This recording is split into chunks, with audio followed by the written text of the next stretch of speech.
가장 힘든 순간 중 하나는 사랑하는 사람을 갑작스럽게 떠나보내는 일입니다.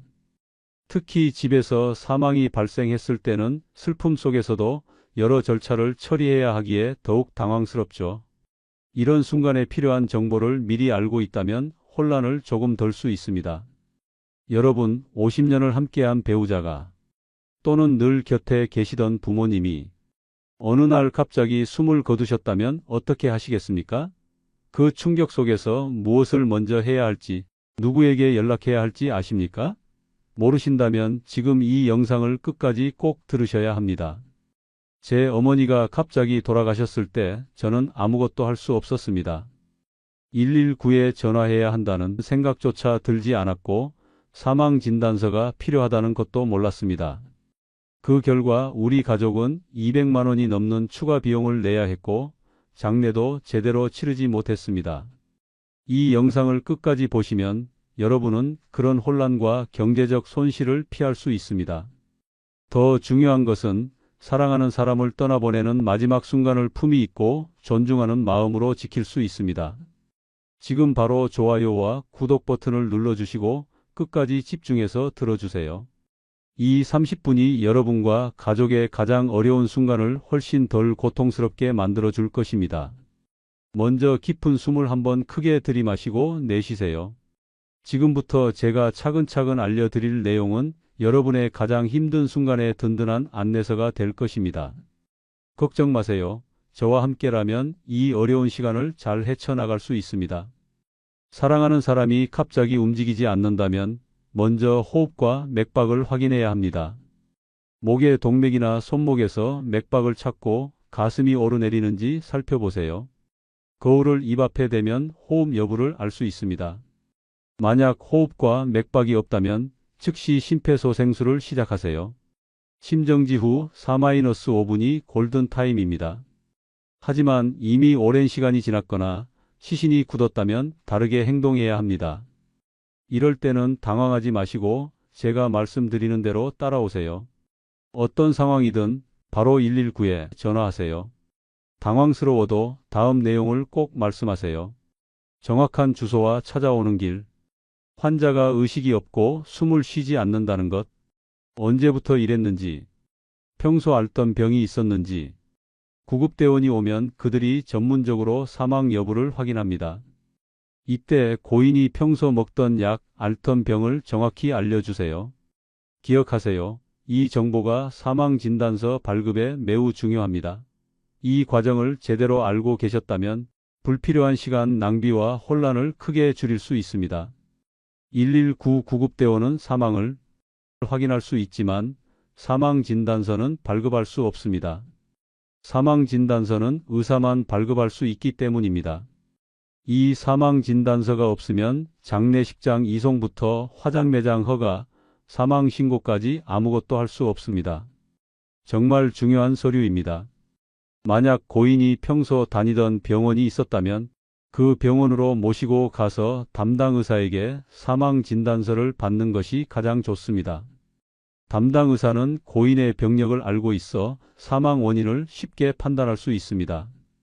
담당 의사를 만날 수 없다면 119의 도움으로 가까운 응급실로 가서 당직 의사의 진단을 받을 수 있습니다.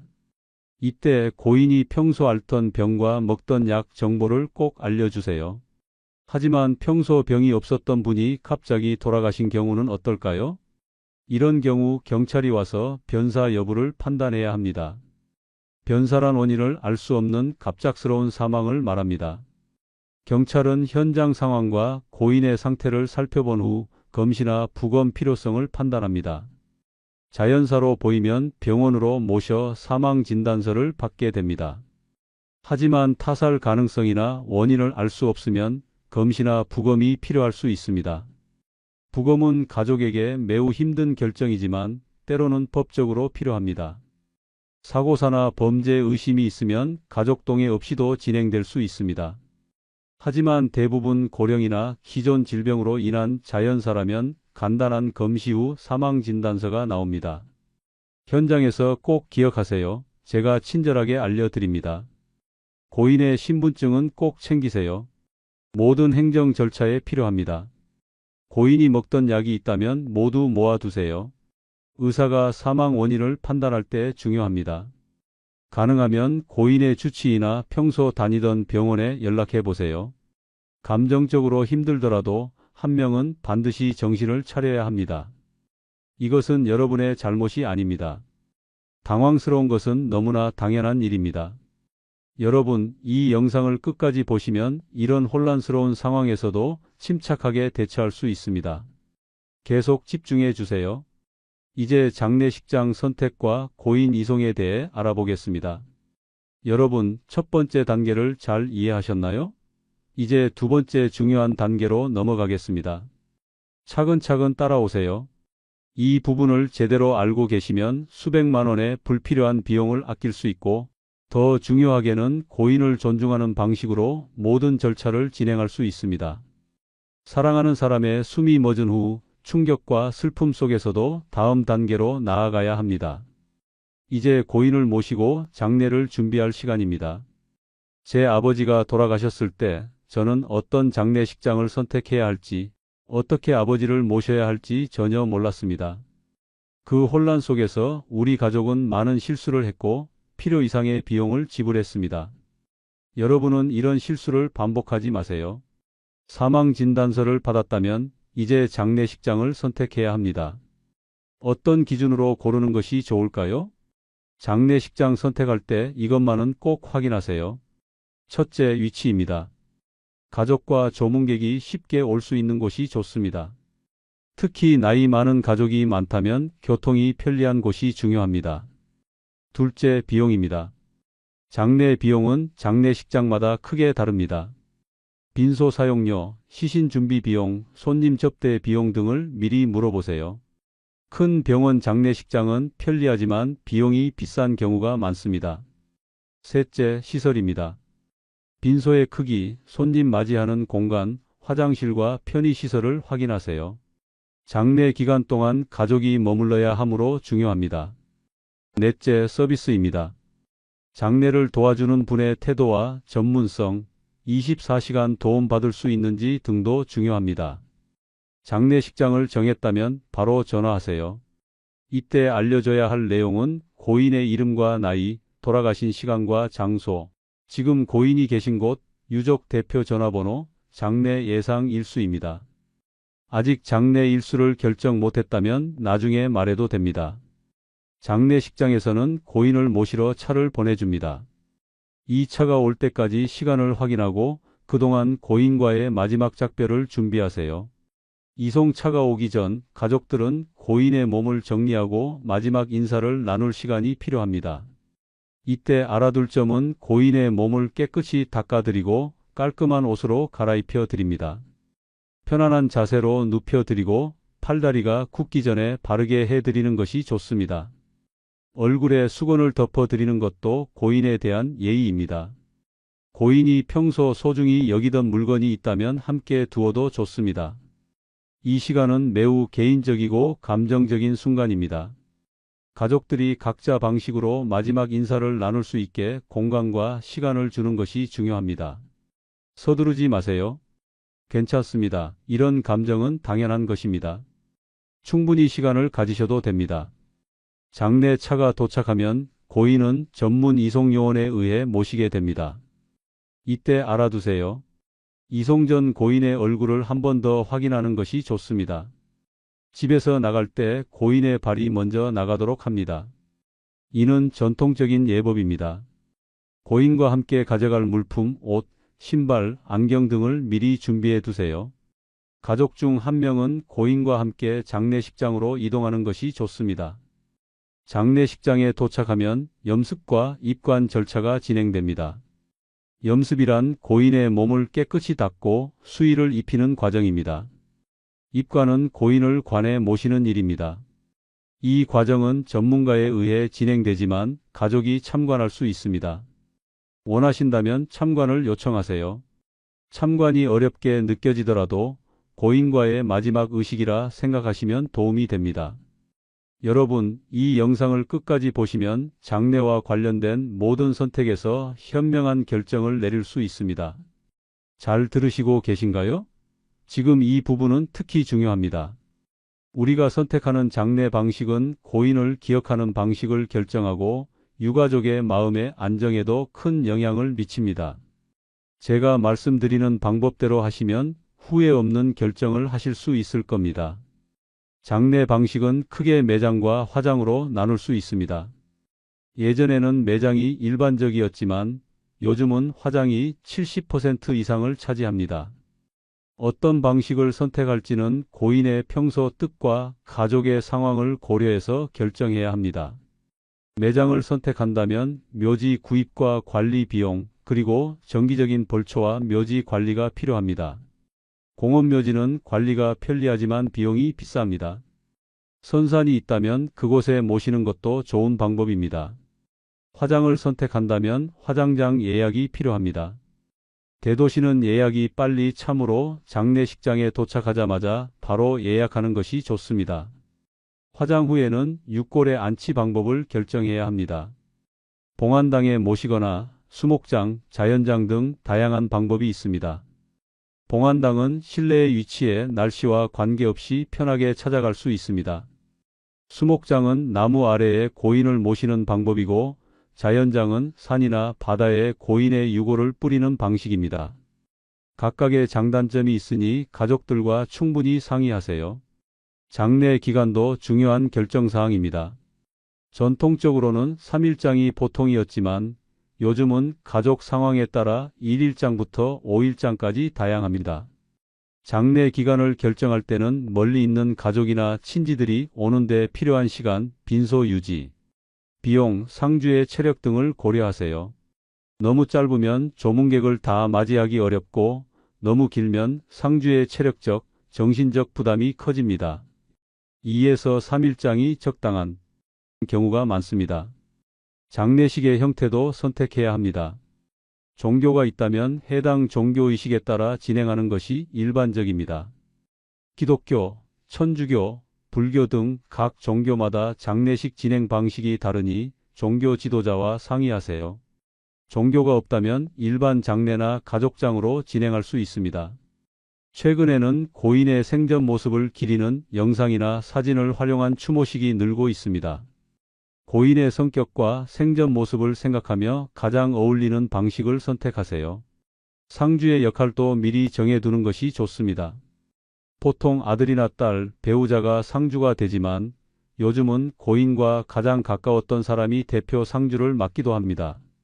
상주는 조문객을 맞이하고 장례 진행 과정에서 중요한 결정을 내리는 역할을 합니다.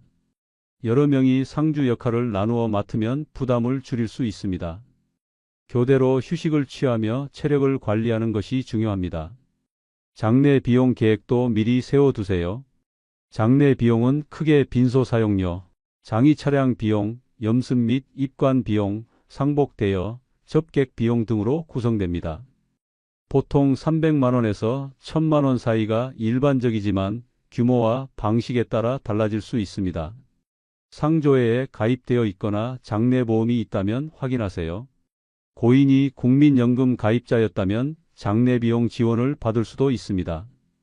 지자체에서 제공하는 장례 지원 서비스도 있으니 주민센터에 문의해 보는 것도 좋습니다. 여러분, 이제 법적으로 반드시 해야 하는 사망신고에 대해 알아보겠습니다. 이 부분은 꼭 기억해 주세요. 사망신고를 제때 하지 않으면 나중에 큰 문제가 생길 수 있습니다. 여러분, 여기까지 잘 따라오고 계신가요? 이제 장례의 감정적인 부분에서 잠시 벗어나 매우 중요한 법적 절차에 대해 말씀드리겠습니다. 걱정하지 마세요. 어렵게 들릴 수 있지만 제가 아주 쉽게 설명해 드리겠습니다. 이 부분을 놓치면 나중에 큰 문제가 생길 수 있으니 특별히 귀 기울여 들어주세요. 사망신고는 법적으로 30일 이내에 반드시 해야 합니다. 이는 법적 의무사항이니 꼭 기억하세요. 사망신고를 하지 않으면 고인의 연금이나 보험금을 받을 수 없고 각종 공과금이 계속 청구될 수 있습니다. 또한 상속 절차도 진행할 수 없습니다. 사망신고는 어디서 하냐고요? 고인의 주민등록지 또는 유가족의 주민등록지 관할 주민센터에서 할 수 있습니다. 요즘은 정부24 사이트를 통해 온라인으로도 신고가 가능합니다. 하지만 디지털 기기 사용이 불편하시다면 주민센터 방문이 더 확실합니다. 사망신고에 필요한 서류는 크게 두 가지입니다.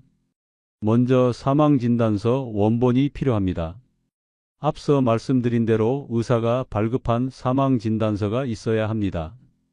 두 번째로는 신고인의 신분증이 필요합니다. 신고인은 보통 배우자나 자녀, 부모 등 가족이 되지만 가족이 아니더라도 동거인이나 집주인도 신고할 수 있습니다. 사망 신고를 하면 고인의 주민등록이 자동으로 말소됩니다. 이것은 매우 중요한 법적 변화입니다. 주민등록이 말소되면 고인 명의의 모든 법적 행위가 중단됩니다.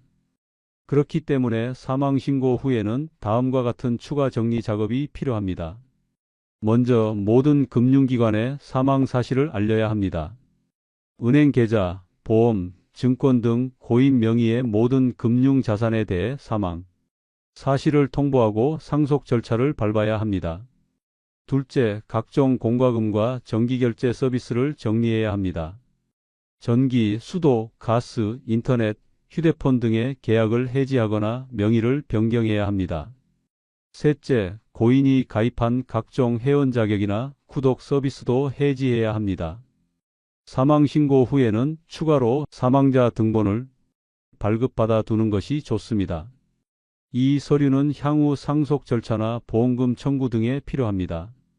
주민센터나 정부24를 통해 발급받을 수 있으니 여러분 미리 준비해 두세요. 여러분, 이런 행정 절차가 복잡하게 느껴질 수 있지만 차근차근 하나씩 처리하면 됩니다.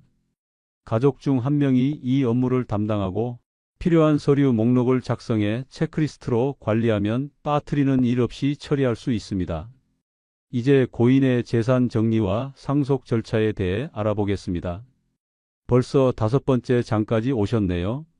정말 잘 따라오고 계십니다. 이 영상을 끝까지 보시는 여러분은 정말 현명하신 분입니다. 이제 많은 분들이 가장 어려워하고 가족 간 갈등이 생기기 쉬운 상속 문제에 대해 말씀드리겠습니다. 하지만 걱정 마세요. 제가 설명해 드리는 방법대로 하시면 가족 간의 화목을 지키면서도 법적으로 문제없이 상속을 처리하실 수 있을 겁니다. 상속은 고인이 남긴 유언장이 있는 경우와 없는 경우로 나눌 수 있습니다. 만약 유언장이 있다면 그 내용에 따라 재산이 분배됩니다. 하지만 유언장은 법적으로 인정받기 위해 특정 형식을 갖춰야 합니다. 자필 유언장은 전체를 직접 쓰고 날짜와 서명이 있어야 합니다. 공정증서 유언은 공증인 앞에서 작성한 유언으로 법적 효력이 가장 확실합니다. 녹음 유언, 비밀 유언 등의 형태도 있지만 법적 논란의 여지가 있을 수 있으니 전문가의 확인이 필요합니다. 유언장이 없는 경우 법정 상속이 이루어집니다. 법정 상속인의 순위는 다음과 같습니다. 1순위는 자녀와 배우자입니다. 배우자는 자녀와 함께 상속받으며 자녀의 상속분과 동일한 비율의 50%를 추가로 받습니다. 자녀가 없다면 2순위인 부모와 배우자가 상속받습니다. 부모도 없다면 3순위인 형제 자매와 배우자가 상속받게 됩니다. 상속인이 전혀 없는 경우에는 국가가 상속받습니다. 상속 절차를 진행하기 전에 고인의 재산과 부채를 정확히 파악해야 합니다. 먼저 부동산을 확인하세요. 고인 명의의 집, 토지 등이 있는지 국토교통부, 부동산 통합 열람 사이트나 관할 구청에서 확인할 수 있습니다. 다음으로 금융자산을 확인하세요. 은행 계좌, 주식, 채권 등을 확인하려면 사망진단서와 가족관계증명서를 가지고 금융기관을 방문하면 됩니다. 요즘은 상속인 금융거래 조회 서비스를 통해 한 번에 모든 금융기관의 정보를 확인할 수 있습니다. 고인이 가입한 보험이 있는지도 확인하세요. 생명보험협회나 손해보험협회에 문의하면 가입된 모든 보험을 확인할 수 있습니다. 보험금은 보험계약에 명시된 수익자에게 지급되며 이는 상속 재산과는 별개로 처리됩니다. 부채도 반드시 확인해야 합니다. 고인 명의의 대출, 카드 빚, 보증 등이 있는지 확인하세요. 부채가 자산보다 많다면 한정승인이나 상속포기를 고려해야 합니다. 한정승인은 상속받는 재산 범위 내에서만 부채를 갚는 방법이고, 상속포기는 재산과 부채 모두를 포기하는 것입니다. 이 두 가지 모두 사망 사실을 안 날로부터 3개월 이내에 법원에 신청해야 하니 서두르세요. 상속세도 고려해야 합니다.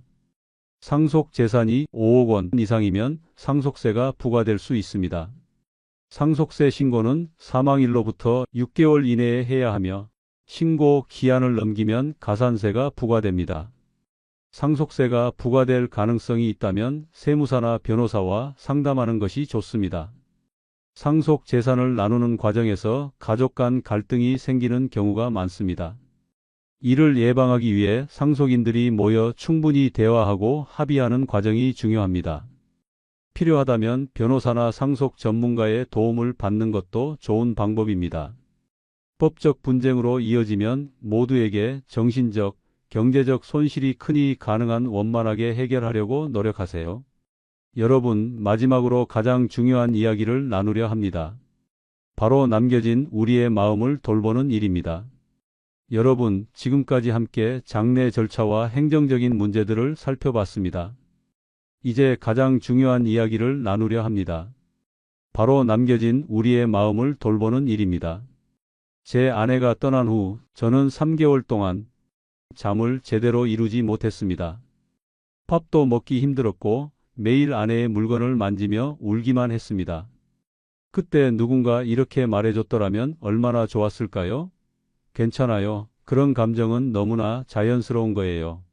사랑하는 사람을 잃은 슬픔은 파도처럼 밀려옵니다. 어떤 날은 괜찮다가도 갑자기 슬픔이 덮쳐와 숨쉬기조차 힘들 때가 있습니다. 이건 모두 정상적인 반응입니다. 여러분의 감정을 억누르려 하지 마세요. 애도의 과정은 사람마다 다릅니다. 어떤 분은 계속 울고, 어떤 분은 화를 내고, 또 어떤 분은 감정을 잘 표현하지 못하기도 합니다. 이 모든 것이 애도의 자연스러운 과정입니다.